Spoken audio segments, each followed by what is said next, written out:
It's the Van Show! Woo! Yeah, we're so excited.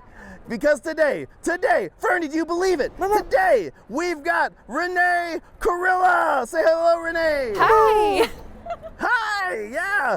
Oh my gosh, we're so happy awesome you're here. to be here. I love being here. You do? Yes. And it's only been like 10 seconds. I know. We've been having so much fun. Yeah, We've been talking for like ever. That's now. true. That's We're best true. friends. That's right. We're besties now.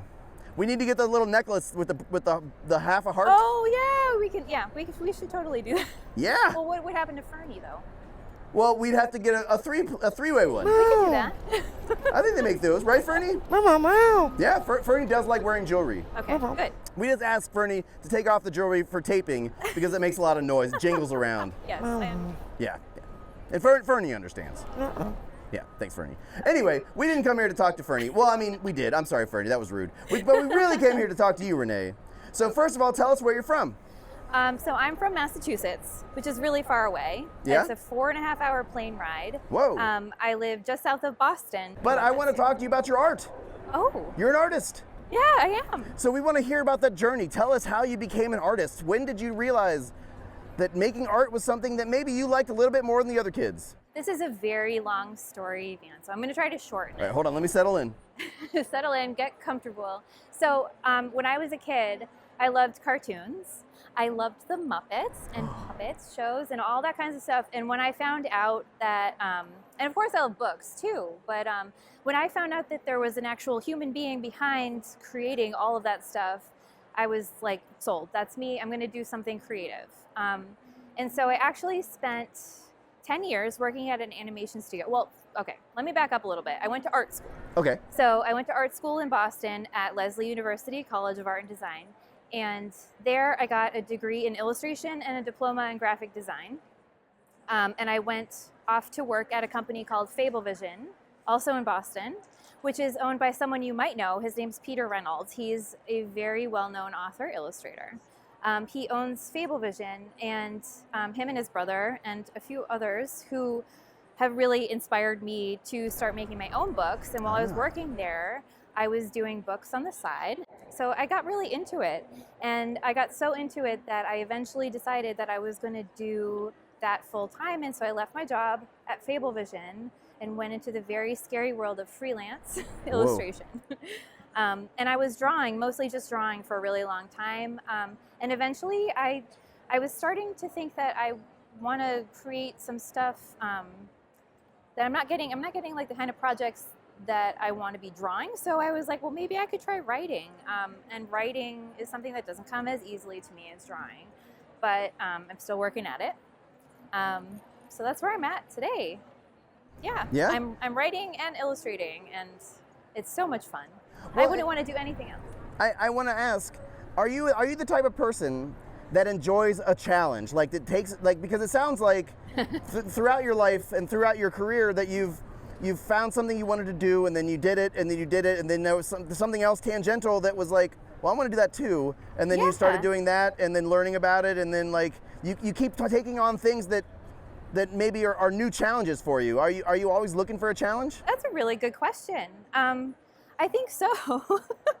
I think if I look back on the past like 15 or so years, everything kind of happened like organically. And it's kind of just me kind of putting myself in a place that, maybe is a little scary, taking a chance. And here I am. I can't believe I'm still here making books. So let's talk about the book that you brought here today. Oh, Mermaid Song to the Sea, written by Diana Hutz-Atson. Yeah. Well, tell us a little bit about your process of illustrating. Mermaid Song to the Sea was so much fun because, so Diana Hutz-Atson, from what I am to understand, she normally writes nonfiction books about a lot of different things, natural things, nature, that excites her. And so this book is nonfiction. I mean, it's fiction, but it's nonfiction in the sense that it's actually about some real animals that exist underwater. Oh, wow. But the story itself is about 3 mermaids. And the 3 mermaids are swimming through the ocean, and they're saying goodnight to all of their favorite sea creature friends. And it's just this sweet little ode to the underwater Aw. world that they live in. On the very last page, the mermaids are going to sleep, right? And it says, "Shh, bless these mermaids too." But guess what? What?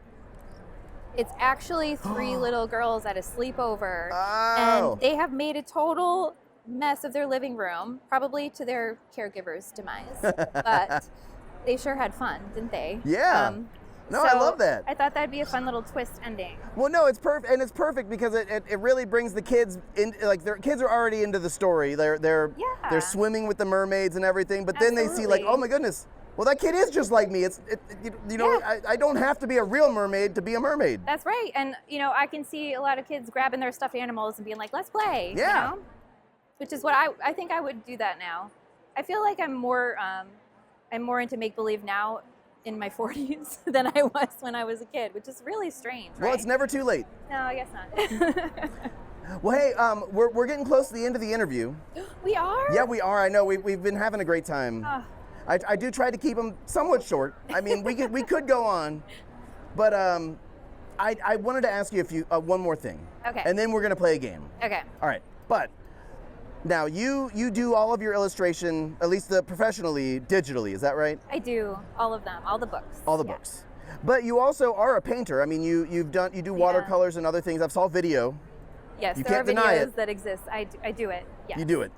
So can watercolor. you tell us a little bit about the difference between working with like, you know, analog like paintbrush and paints and working digitally, and like why you prefer to do your books digitally?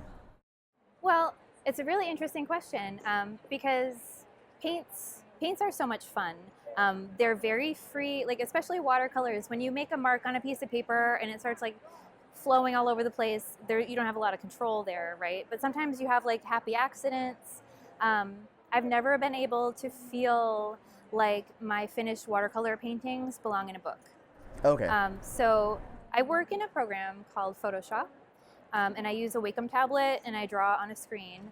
And I've spent a lot of time trying to mimic that style in Photoshop because you can do it. There are brushes that have like watercolor texture or gouache texture, like actual media that you use on paper, and it looks just like the real thing. Well, now we're at the games portion of the show. Ooh, fun. So we're gonna play Truth or Dare. Oh, okay. So I challenge you. Now you've been to a middle school sleepover. I have. So you've played this before. Yeah, I always get the sweats when that happens. It's no different right now. very, very Molly Shannon. So now tell us, truth or dare? Believe it or not, I'm going to choose dare. Oh, because I like a challenge. All right, that's true. It's true. Well, I have a challenge don't do for you. anything scary, though. No. Don't worry. It's not scary. Well, I mean, do you think monsters are scary? Some monsters are scary. Okay. Well, then more specifically, do you think I'm scary? You don't, no. And I am a monster. You're very friendly. I You have am. a heart tongue. What's that? You have a heart tongue. Yep, I do. You're not scary at all. Now, because you're an artist, I want to challenge you to an art challenge. Okay. Are you right-handed or left-handed? I'm right-handed. Okay. So with your left hand, I want you to draw a portrait of me in 30 seconds. 30 seconds? 30 seconds. Oh gosh. Okay. Wait. When are you do ready? I have a marker right here. Are you ready? And you got paper? Okay. Let's see it. Like. Hey! That's wonderful. Oh my Thank goodness, you, Fernie, do you thank see you. that? Oh my gosh. Look, Fernie. That's so good. Can I keep this? Of course you can. Oh my I'll gosh, sign it for you, it's- but I'm going to sign it with my right hand. Okay, that's fine. That's fair. The signature is not part of the challenge. Okay, good. Phew.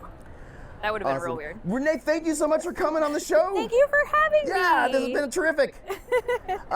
Before we go, Fernie, do you have any final thoughts? What's that? What do you think about that, Renee? What do I think about what? What Fernie said. Yeah. Perfect response. Perfect. All right. Goodbye. Bye. Show!